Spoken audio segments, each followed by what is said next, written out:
তাদের final report ফুল রিপোর্টটা জমা দিয়েছেন। ওনারা 4টার সময় একটা প্রেস কনফারেন্স করবেন। তো আজকে আমাদের চিফ অ্যাডভাইসার সাথে যেহেতু তারা আজকে কল অন করলেন, সেটার উপরে আমাদের ডিপিএস আজাদ মজুমদার উনি একটু বলবেন। তো আমি কাতার সম্পর্কে বলি, আজকে আমরা 7টার সময় ফ্লাই করব কাতারে, এবং দোহাতে আমরা নেমে আজকে আর এটা যেহেতু রাত হয়ে যেহেতু তেমন কোনো ইয়ে নেই, আমাদের বিজি ডে যাবে 22 এবং 23 তারিখে। 22-23 তারিখে আমাদের অন্যতম স্যারের মূল যে প্রোগ্রাম সেটা হচ্ছে আটতানা সম্মেলন। আপনি জানেন এটার মূল আয়োজক কাতারের রয়্যাল ফ্যামিলি। এটার মানে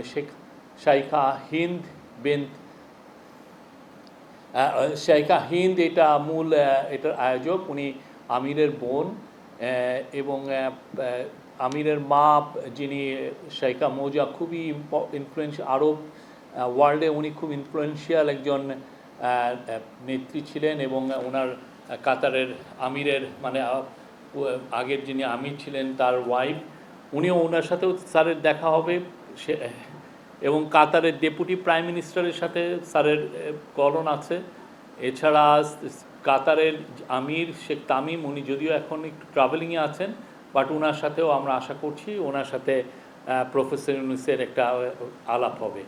এছাড়া এই পুরো টিমে আমাদের এনার্জি অ্যাডভাইজার যাচ্ছেন। এনার্জি অ্যাডভাইজারের সাথে কাতারের সাথে যেহেতু আমাদের একটা লং টার্ম এনার্জি, বিশেষ করে এলএনজি ইম্পোর্টের একটা চুক্তি আছে, তো কাতারের সাথে আমাদের একটা লং টার্ম এই এনার্জির আলাপগুলো হবে। তাদের সাথে আমাদের ভিসা সংক্রান্ত কিছু আমরা আলাপ করব। আর অন্যান্য যেগুলো বিষয় তাদের কাতারের সাথে আমাদের কিভাবে ইকোনমিক কোঅপারেশন বাড়ানো যায়, সেক্ষেত্রে একটা বড় বাণিজ্য সম্মেলন হবে, বিশেষ করে ইনভেস্টমেন্টের জন্য। কাতারের যারা লিডিং ইনভেস্টর তারা থাকবেন সেই সম্মেলনে, সেটা 23 তারিখে, এবং সেইখানে আমরা আশা করছি যে আমরা ভালো কিছু রেসপন্স পাবো। এছাড়া অন্যান্য যেগুলো মিটিং আছে সেগুলো আমি অত ডিটেলস বলছি না। কাতার চ্যারিটির সাথে, কাতার ফাউন্ডেশনের সাথে, এদের সাথে মিটিং আছে। এবং স্যারকে আল জাজিরা, আপনি জানেন ওয়ার্ল্ডের খুব নামকরা টিভি স্টেশন, তারা স্যারকে ইনভাইট করেছেন তাদের হেডকোয়ার্টারে যাওয়ার জন্য। সেখানে স্যারের তারা 1-to-1 একটা ইন্টারভিউ নেবেন।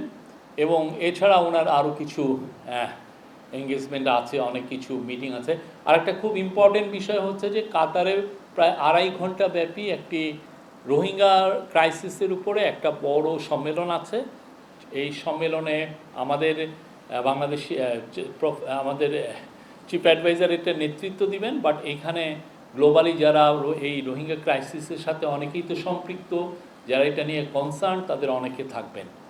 আমরা আশা করছি এটা খুব সাকসেসফুল একটা মিটিং হবে। এর মাধ্যমে আমরা আপনারা জানেন আমরা নিউ ইয়র্কে সেপ্টেম্বরে একটা ইউএন একটা হোস্ট করতে যাচ্ছে, খুব বড় একটা রোহিঙ্গাদের উপর একটা বড় সম্মেলন। সেটারই প্রাক প্রস্তুতি শুরু এই সম্মেলনটা, 2.5 ঘন্টার এই যে সম্মেলনটা, এটা খুবই ইম্পর্টেন্ট।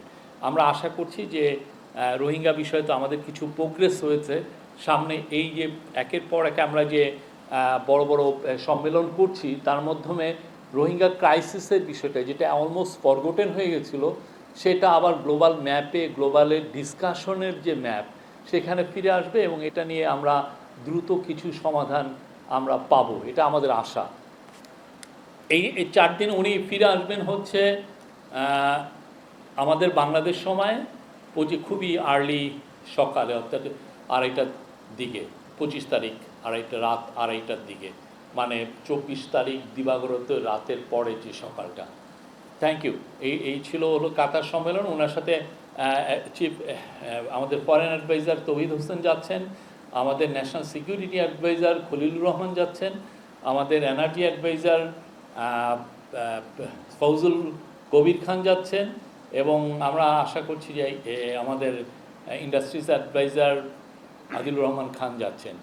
এছাড়া আমাদের executive chairman of BIDA Chowdhury Ashik Mahmud Bin Harun, উনি যাচ্ছেন। আমাদের এসডিজি কোঅর্ডিনেটর লামিয়া মুর্শেদ যাচ্ছেন, এবং আরও কিছু সিনিয়র সেক্রেটারি যাবে, আরও সিনিয়র সেক্রেটারি অফিসিয়ালরা যাবেন।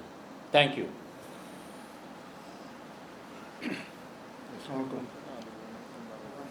আপনারা এর মধ্যে শুনেছেন শ্রম বিষয়ক সংস্কার কমিশন ওনাদের রিপোর্ট আজকে প্রধান উপদেষ্টার কাছে জমা দিয়েছেন। মাননীয় প্রধান উপদেষ্টা ওনাদেরকে একটা কথাই বলেছেন যে যেই কয়টা সংস্কার কমিশন এখন পর্যন্ত তাদের প্রতিবেদন জমা দিয়েছে, এর মধ্যে এই কমিশনটার একটা বিশেষ দিক হচ্ছে এইটার ইন্টারন্যাশনাল একটা ইন্টারেস্ট। আন্তর্জাতিকভাবে এই কমিশন কী প্রতিবেদন দিয়েছে এবং সেগুলো কিভাবে বাস্তবায়ন করা হবে সেটা নিয়ে আন্তর্জাতিক মহলেরও একটা আগ্রহ আছে। এবং প্রধান উপদেষ্টা বলেছেন যে আন্তর্জাতিকভাবে প্রত্যেকটা সুপারিশকে বিশেষ করে স্ক্রুটিনি করা হবে এবং তারা দেখবে আসলে বাংলাদেশে শ্রমিক অধিকার নিশ্চিত করতে বাংলাদেশের অন্তর্বর্তীকালীন সরকার কীভাবে কাজ করছে, পাশাপাশি এই যে সুপারিশগুলো দিয়েছে এগুলো কীভাবে বাস্তবায়ন করা হচ্ছে। তো এটা একটা দিক আছে। এবং প্রধান উপদেষ্টা ওনাদেরকে একটা পরামর্শ দিয়েছেন যে ওনারা শ্রম বিষয়ক কমিশন যাতে ওনাদের কমিশন প্রতিবেদনটা নিয়ে ঐক্যমত্য যে কমিশন গঠন করা হয়েছে সেই কমিশনের সাথে কথা বলেন এবং কমিশনকেও ওনাদের সুপারিশগুলো ব্যাখ্যা করেন, যাতে করে ঐক্যমত্য কমিশন যখন রাজনৈতিক দলগুলোর সাথে আলোচনা করবে সেখানে এই প্রসঙ্গগুলো রাখতে পারেন। কারণ এই শ্রম বিষয়ক যে কমিশন তার সুপারিশগুলো বাস্তবায়নে আমরা মনে করি যে রাজনৈতিক দলগুলোরও ভূমিকা থাকাটা জরুরি। প্রেস কনফারেন্সটা করছি কাতার এবং শ্রম বিষয়ক যেই রিপোর্টটা দিল সেটার উপরে। তারপর আমি বলি যে যারাই অভিযুক্ত, যাদের বিরুদ্ধে বড় রকমের করাপশনের আছে, খুনের মামলা আছে, তাদের সবার ব্যাপারেই আমরা সিরিয়াস এবং প্রত্যেককেই আমরা ইভেনচুয়ালি আমরা প্রত্যাবর্তন চাবো। তাদেরকে বাংলাদেশের আইনকে ফেস করতে হবে, তাদেরকে আইনের আওতায় আনা, সেটা আমাদের কেন, আমি মনে করি আমাদের পরবর্তী যে কোনো গভর্নমেন্ট সবার জন্য এটা একটা নৈতিক দায়িত্ব। আমরা আমাদের কাজটা খুব ভালোভাবে করব এবং আমরা আশা করব যে আমরাই যেন কাজটা একটা শেষ করে যেতে পারি।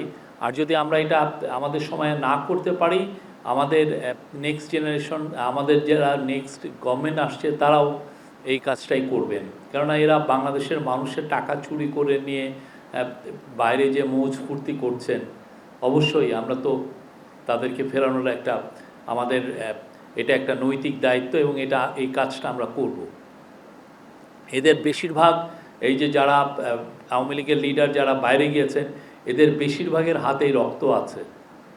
তারা বড় রকমের হিউম্যান রাইটস অ্যাবিউজের অ্যাকিউজড এবং তাদের অনেকে বড় বড় করাপশনে জড়িত। আপনারা দেখেছেন যে কিছুদিন আগে বেশ কিছু পত্রিকায় এসছে যে এক একজনের অ্যাকাউন্টসে কত রকমের কত টাকা ট্রানজ্যাকশনের হিসাব আমরা পেয়েছি। আপনার অ্যাকাউন্টসে তো 1 কোটি টাকার ট্রানজ্যাকশনও দেখা যায় না, অথচ এক একজনের 800, 900, 1200 কোটি টাকার ট্রানজ্যাকশন। একটা সরকারি কর্মচারী, একটা সরকারের মিনিস্টার বা একজন সরকারের যিনি সেক্রেটারি, উনি কত টাকা পান? Thank you.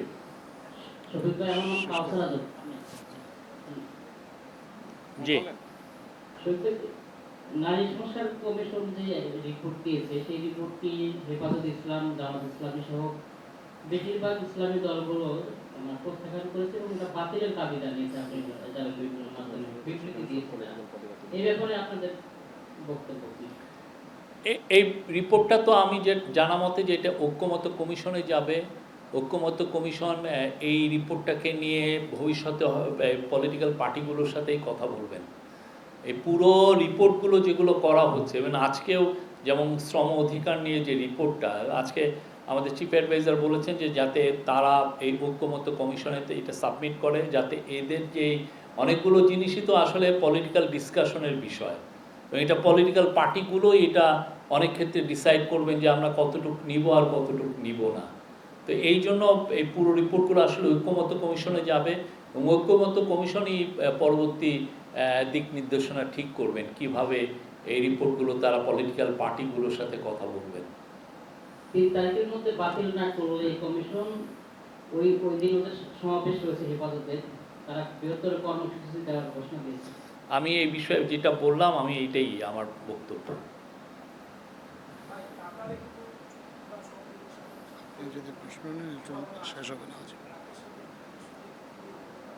আমি বলছি না, আমরা কাতারে অবশ্যই আমরা অনেকগুলো বিষয় আলাপ আলোচনা হবে। মূলত প্রফেসর ইউনূস ওইখানে যাচ্ছেন, আমাদের চিফ অ্যাডভাইজার ওইখানে যাচ্ছেন, আর্থানা সামিটে জয়েন করার জন্য। তো অন দ্য সাইড লাইন অনেকগুলো মিটিং হবে। এই মিটিংগুলো আসলে সত্যি হতে কাতারের সাথে যেটা আমাদের পারস্পরিক যে সম্পর্কটা, এটা আরও নতুন উচ্চতায় নেওয়ার জন্য। আপনি জানেন কাতার খুব ছোট দেশ হলেও মিডল ইস্টে তার অসম্ভব একটা ইনফ্লুয়েন্স, এবং কাতার গ্যাসের ক্ষেত্রে ওরা ওয়ার্ল্ডের পাওয়ার হাউস। তো আমরা চাই কাতারের সাথে আমাদের সম্পর্কটা আরও সুদৃঢ় হোক, আমরা যাতে তাদের সব ধরনের এনার্জি কোঅপারেশন করতে পারি, এবং তাদের থেকে আমরা প্রচুর ইনভেস্টমেন্ট বাংলাদেশে আনতে পারি, এবং কাতারের যে শ্রমবাজার সেখানে যেন আরও বাংলাদেশি যুক্ত হতে পারেন, এগুলো আমাদের ইচ্ছা। এবং এই বিষয়গুলো অনেকগুলো মিটিং হবে এবং আমাদের এই কথাগুলো বারবার আমরা বলবো।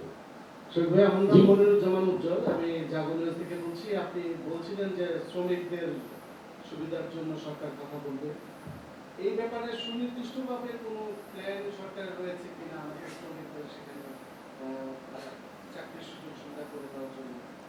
যদিও আপনি বলছেন যে কথাবার্তা হবে না, এটা এই ধরনের প্ল্যান তো আমাদের অনেক দিন ধরেই আছে।